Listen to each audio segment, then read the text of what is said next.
floor is yours. Okay, thank you so much. And thank you for accommodating me in this session. I'll jumpstart for the next day. I and my lab are working on parasite-mediated selection, exploring this in resident and migratory juncos.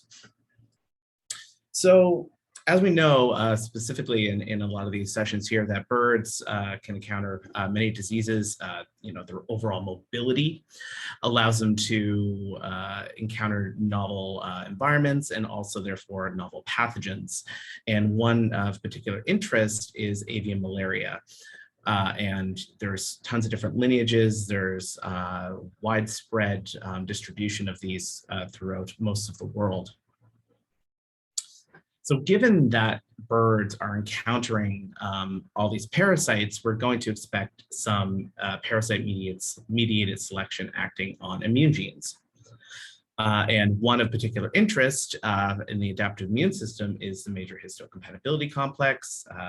And we know, as most of you do, that class 1 recognizes intracellular pathogens and class 2 recognizes extracellular pathogens, with a lot of the selective pressure acting on the peptide binding region where they're recognizing and binding to the particular peptides from those pathogens. And given that pressure, selective pressure is taking place and that co-evolutionary arms race, we're going to expect there to be some red queen dynamics happening. So new alleles evolving over time to combat novel pathogens and their evolution as well. So this can favor locally adapted alleles and a combination of alleles as well through balancing selection / heterozygote advantage. So mentioning how birds can, move, they're highly mobile, one particular behavior that makes them potentially susceptible to encountering lots of pathogens is through migration. So the migratory exposure hypothesis posits that, increased exposure to different habitats means increased exposure to pathogens. We would predict then that migratory populations will have higher prevalence and diversity of parasites, and that differences in migratory behavior should reveal something like spatially varying selection on immune genes. Now, amazing studies have been done on birds and migration and evolution of immune genes across different species. But it would be great to have some support within a species to see if the difference in behavior may reveal some differences at MHC and exposure to pathogens, which leads me to my candidate system. So the dark-eyed junco is a North American songbird. It's a sparrow, and it's tons of different subspecies. They're used for the study of evolution in action because they are adapting, specifically the ones in California, but this one's on the East Coast. We have the migratory slate-colored junco, which migrates northward to Canada to breed during the spring and summer. And we have the resident Carolina junco that lives in the Appalachian Mountains here, and particularly what we're looking at is in Virginia. So these two birds diverged roughly 10,000 years ago, which on an evolutionary timescale is not that long. And they're seasonally sympatric. So over the winter, the migratory birds come down and they live in sympatry and flock together with the resident birds. And also just to note that long-term monitoring shows that we don't have much evidence of hybridization in these birds. Okay.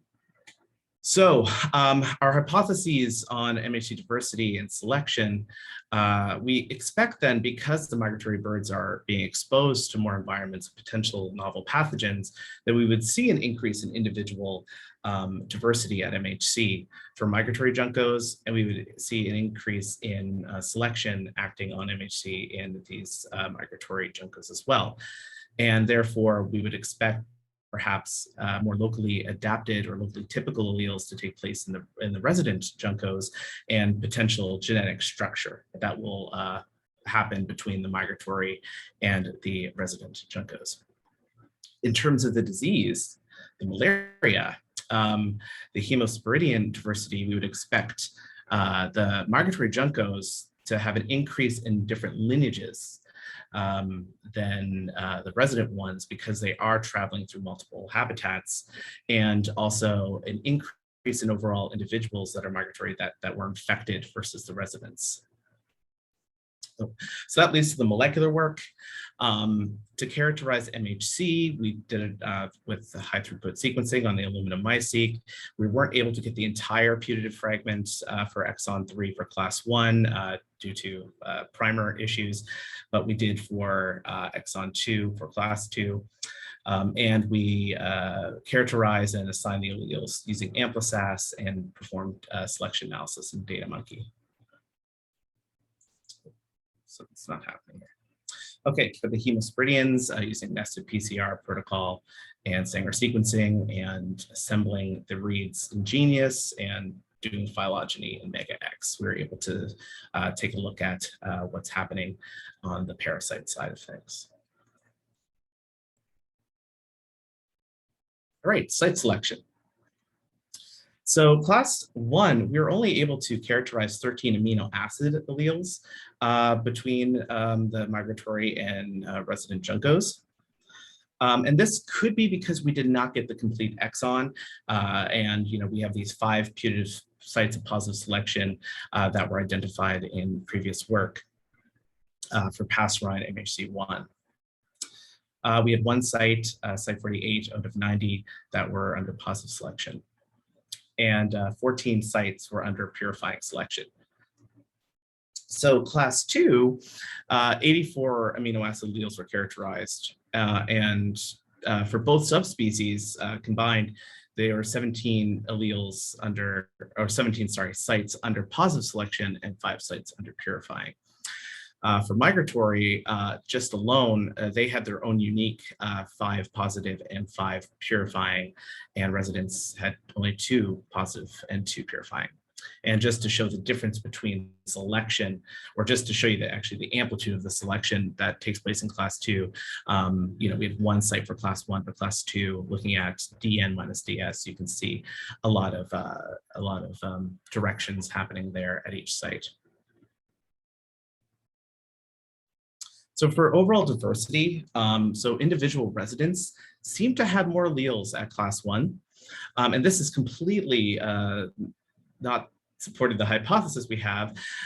We predicted the migratory birds to have more alleles. At the nucleotide level, it's significant. At the amino acid level, it's not as significant, but trending towards significance. So we seem to see that the residents tend to be having more MHC alleles per individual compared to the migratories. When it comes to class 2, on the other hand, we did not see this trend at all. So for genetic structure, we found pretty good structuring for MHC class 1 exon 3 between the migratory and the residents. Now we used a no admixture model because they're assumed to not interbreed. However, when it came to class 2, we did not see any difference between migratory and residents when it came to genetic structure. So overall summary for MHC, we see that class 1 has low levels of molecular selection in comparison to class 2. Residents at the individual level had on average more MHC class 1 alleles than the migrants did, but we saw no difference in class 2 alleles. And in genetic structure, we have preliminary evidence for 2 distinct genetic clusters for class 1, but not for class 2. And we'd like to do some more PopGen work on this. This is just preliminary right now. So the Hemospherians, so the disease. We do see support for migratory birds having more infections or more individuals being infected in our migratory population than our resident one. And here's the overall phylogenetic tree for the Hemospherians, but we'll break it down.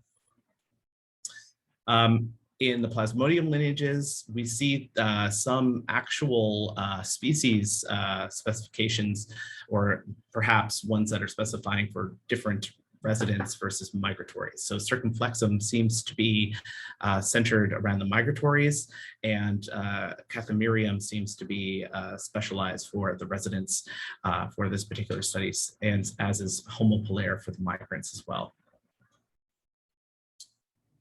Leukocytozoan, slightly mixed between the clades. However, the majority of the leukocytozoan infections were indeed in the migrants rather than the residents. And, seeing more in the migrants may just be due to the fact that they are in different habitats. They're around the different vectors, of course.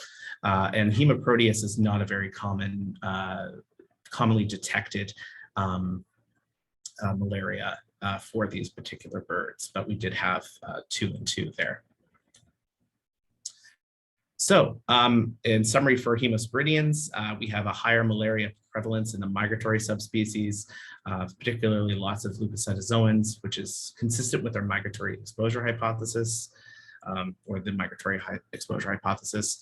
And community composition, we have strong local association for Cathomirium in the residents for Plasmodium and Plasmodium circumflexum for the migratory. So overall, possible that avian malaria will play a role in shaping the evolution of MHC class 1, not class 2 in these junco subspecies. Makes sense. It's an intracellular pathogen, and class 1 recognizes that. But of course, this is just preliminary evidence, and we have more work to do. Residents seem to be more likely diverse at class 1 than the migratories are, which is fascinating. And it could be for the migratory birds that selection may play a greater role on the innate immune genes because they are encountering more novel pathogens. Perhaps they need that faster immune response or better response overall. So we are taking a look at the toll-like receptors for this population. Future work, we're going to compare obviously neutral loci to the MHC to make sure that the genetic structuring is following something of similar or dissimilar patterns using dd-rad-seq, and we're doing infectivity levels, quantifying that through qPCR as well. So acknowledge lots of people from Michigan State who helped with this, and of course my institution, Fresno State, and Mountain Lake Biological Station. And I'd be happy to take any questions.